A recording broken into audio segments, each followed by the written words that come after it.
Bueno, los músculos del antebrazo.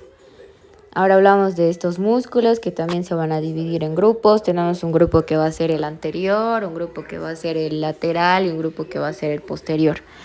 Cuando hablamos del grupo anterior, hablamos de los flexores de la mano, dedos y el pronador cuadrado, inervados por el nervio mediano. Cuando hablamos del plano profundo, porque los músculos del antebrazo también se van a dividir en un plano profundo, en un plano de los flexores profundos, el plano del flexor superficial de los dedos, el plano de los flexores epicondilios mediales superficiales. Pero como ahora estamos hablando del plano profundo o el plano del pronador cuadrado, entonces vamos a describir a lo que es el músculo pronador cuadrado. Cuando hablamos del pronador cuadrado, es un músculo que es aplanado, que es cuadrilátero, también por eso su nombre cuadrado. Va a ir desde el cúbito hasta el radio. Entonces, este músculo va a estar situado en la parte inferior del antebrazo y va a tener el origen en la cara anterior y el borde anterior del cúbito. Va a terminar en la cara anterior y en el borde anterior del radio. La acción es que va a situar el antebrazo y la mano en pronación. Va a estar inervado por el nervio mediano. Su correlación clínica del pronador cuadrado es que este músculo va a tener o puede tener, es propenso a tener el síndrome del pronador cuadrado, que es la comprensión del nervio mediano en el antebrazo. Se produce cuando el nervio se comprime, cuando este nervio se comprime entre las dos cabezas del músculo pronador redondo, y el dolor es en todo lo que es la zona del antebrazo. El siguiente músculo y el plano del que vamos a hablar es el plano de los flexores profundos, y este plano de los flexores profundos está formado por dos músculos: el medial, que es el flexor profundo de los dedos, y el lateral, que es el flexor largo del pulgar. Cuando hablamos del flexor profundo de los dedos, hablamos de un músculo que está medial, que es un músculo que tiene la forma voluminosa, la forma aplanada de anterior a posterior, y se va a dividir en 4 fascículos que terminan en el tendón. El origen de este músculo se extiende desde la parte anteromedial del antebrazo hasta la cara palmar de los 4 últimos dedos.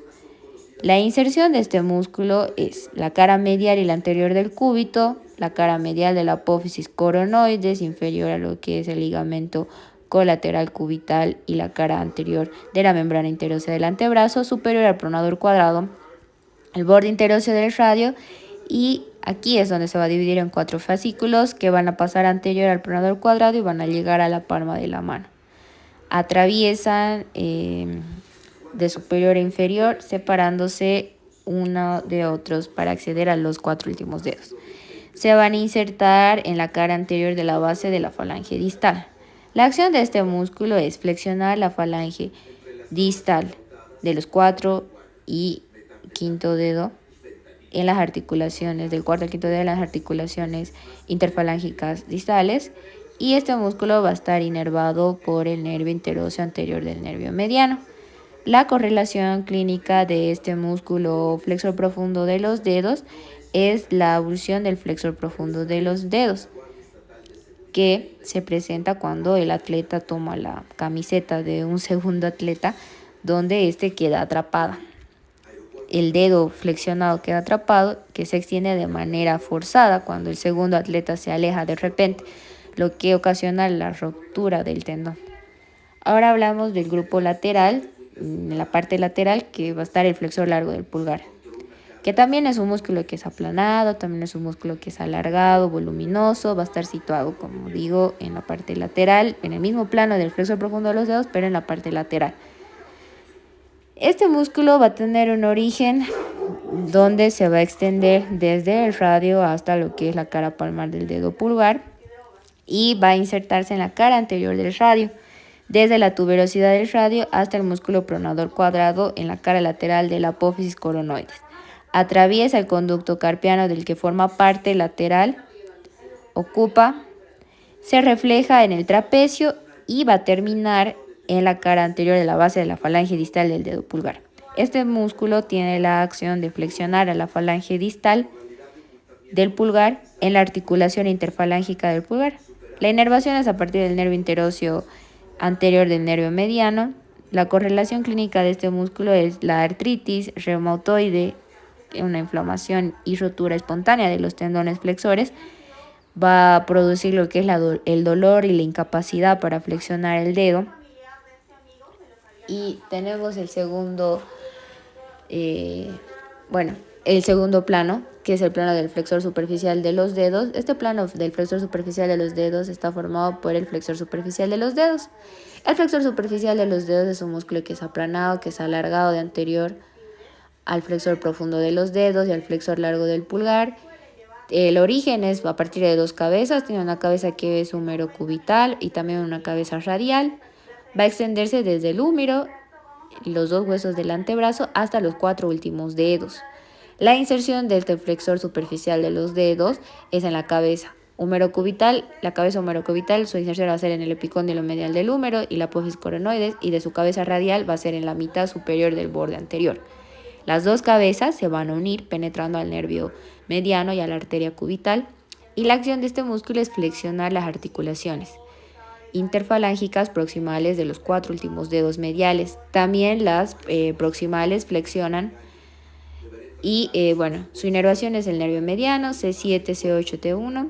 La correlación clínica de este músculo es de que el flexor superficial de los dedos, cuando hay una ausencia del flexor en el dedo meñique, es una anomalía